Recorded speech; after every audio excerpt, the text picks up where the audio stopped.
जन जागृति साक्षरता अभियान में आपका स्वागत है। पिछले सेशन में हमने लूप की जानकारी ली, जिसमें हमने फॉर और व्हाइल दोनों का एग्जाम्पल किया है। जैसा कि हमें अब जानकारी हो गई है कि लूप के द्वारा हम किसी भी रिपीटेड या रेपिटेटिव वर्कआउट को बड़ी आसानी से कर सकते हैं, उसके ब्लॉक में उसको शामिल करके। लूप में हमने फॉर और व्हाइल का एग्जाम्पल देख लिया है। इस सेशन में हम डू व्हाइल की बात करने वाले हैं। डू व्हाइल भी लूप का एक पार्ट है और तीसरे नंबर का लूप है। इसमें भी आपको वही सारा प्रोसेस फॉलो करना है जो एक नॉर्मल लूप में रहेगा, जिसमें इनिशियलाइजेशन पॉइंट या स्टार्टिंग पॉइंट, कंडीशन या एंड पॉइंट या आइटरेशन, ये तीनों आपको मिलने वाले हैं। आइए इसको प्रैक्टिकल रूप में देखते हैं किस प्रकार से हम कर सकते हैं।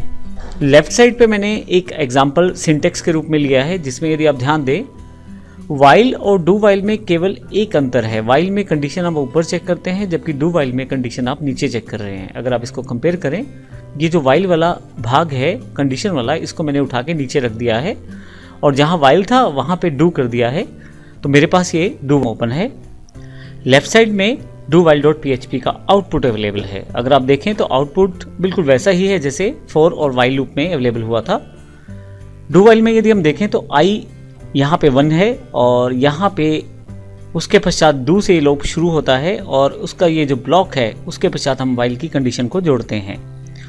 ध्यान रखिएगा, कंडीशन लास्ट में आती है और कंडीशन के पश्चात सेमीकोलन अवश्य दें, जबकि व्हाइल में हम ये सेमीकोलन नहीं दे रहे थे, क्योंकि व्हाइल में अभी ब्लॉक शुरू हुआ था और ऊपर की तरफ से उसमें सेमीकोलन नहीं आता, जबकि यहाँ पे पूरा ब्लॉक खत्म हुआ है और लास्ट में सेमीकोलन देना जरूरी है। इसके पश्चात आप इंक्रीमेंट पार्ट को शामिल कर सकते हैं लूप के अंतर्गत, और वो यहाँ पे शामिल किया गया है।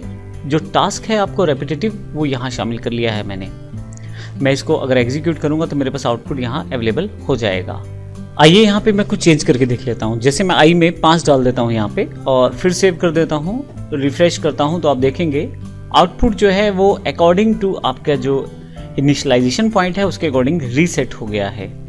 तो इस तरह से डू व्हाइल का प्रयोग हम कर सकते हैं। डू व्हाइल में ध्यान रखिएगा, यहाँ लास्ट में सेमीकोलन देना जरूरी है, तो ऐसे केस में यहाँ सेमीकोलन जरूर दें। इसे मैं सेव कर लेता हूँ। तो इस सेशन में हमने डू व्हाइल की जानकारी ली है। अगले सेशन में इन तीनों लूप्स के बीच का जो डिफरेंस है उसकी बात हम करने वाले हैं। धन्यवाद।